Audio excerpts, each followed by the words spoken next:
Сәлеметсіздер ме 7-ші сынып оқушылары? Біз бүгінгі видеода қазақ әдебиетінен 1-ші тоқсанға арналған бірінші бір жұмысын орындайтын боламыз. Бірінші тапсырма: кейіпкерлердің типтік образын жасалу тәсілдеріне қарай анықтап, кестені толтырыңыз. Ойыңызды шығармадан мысалдар келтіру арқылы дәлелдеңіз. Жібектің типтік бейнесі: сұлу, ақылды, текті, тәрбиелі, дана әрі сабырлы, әдепті, махаббатқа адал ару, төзімді. Дәлелді талдау: жібек ерекше көрікті, айрықша әдемі қыз. Оның сұлулығы табиғатпен үндестіріліп сипатталады. Жырда оның дана әрі сабырлы екені байқалады. Ол әрбір сөзін ойланып, салмақпен сөйлейді. Жырда жібек Төлегенге шынайы ғашық болып, оған адал болады. Жібектің қайсарлығы Төлегеннің қазасынан кейін айқын көрінеді. Төлегеннің типтік бейнесі: батыр, өжет, адал, батыл, әділ, тәуекелшіл, махаббатқа берік, ержүрек. Дәлелді талдау: Төлеген елін, жерін қорғауға дайын, қайсарда батыл жігіт. Төлеген түрлі кедергілерге қарамастан сүйгеніне жетуге тырысады.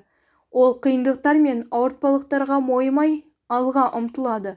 Сүйгені үшін барлығына дайын, махаббатқа адал жан.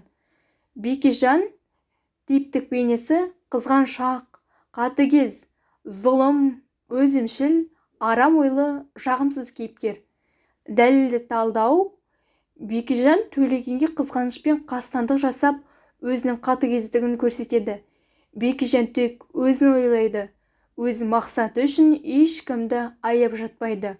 Ол жібекке қол жеткізгісі келеді, бірақ оның жүрегінде Төлегенге деген махаббат барын ескермейді. Екінші тапсырма: Күлтегін жырындағы түркі елінің бақытқа кенелген тұсына өзіндік көз қарасыңызды білдіріңіз. Сөйтіп жолым болды да, келді бәрі орнына. Жарылқайды тәңірім, жайнады ел өңірім. Дұшпандарым күйінді, жалаңашым киінді. Жарлыларды бай қылдым, төрт түлігін сай қылдым.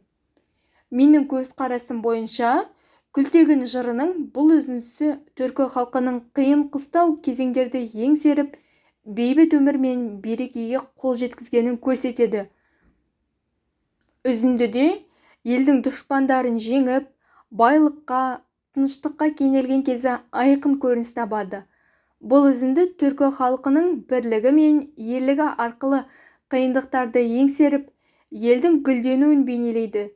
Күлтегіннің басшылығымен ел дұшпандардан қорғанып, халықтың материалдық жағдайын жақсаруда ерекше орын алады. Жалаңашым киінді, жарлыларды бай қылдым, төрт түлігін сай қылдым. Бұл сөздер халықтың әл-ауқатының жақсарғанын және мемлекеттің байлыққа кенелгенін айғақтайды. Төрт түліктің сай болуы елдің мал шаруашылығымен айналысып, өмірдің жақсы арнаға түскенін білдіреді. Бұл жердегі сипаттау түркі халқының өмірінің жаңа деңгейге көтерілгенін, елдің бұрынғы қиыншылықтан шығып, байлыққа кенелгенін бейнелейді. Бұл кезеңдегі байлық пен молшылық ел басшылығының табысты іс-әрекетінің жемісі. Осымен БЖБ тапсырмасы аяқталды.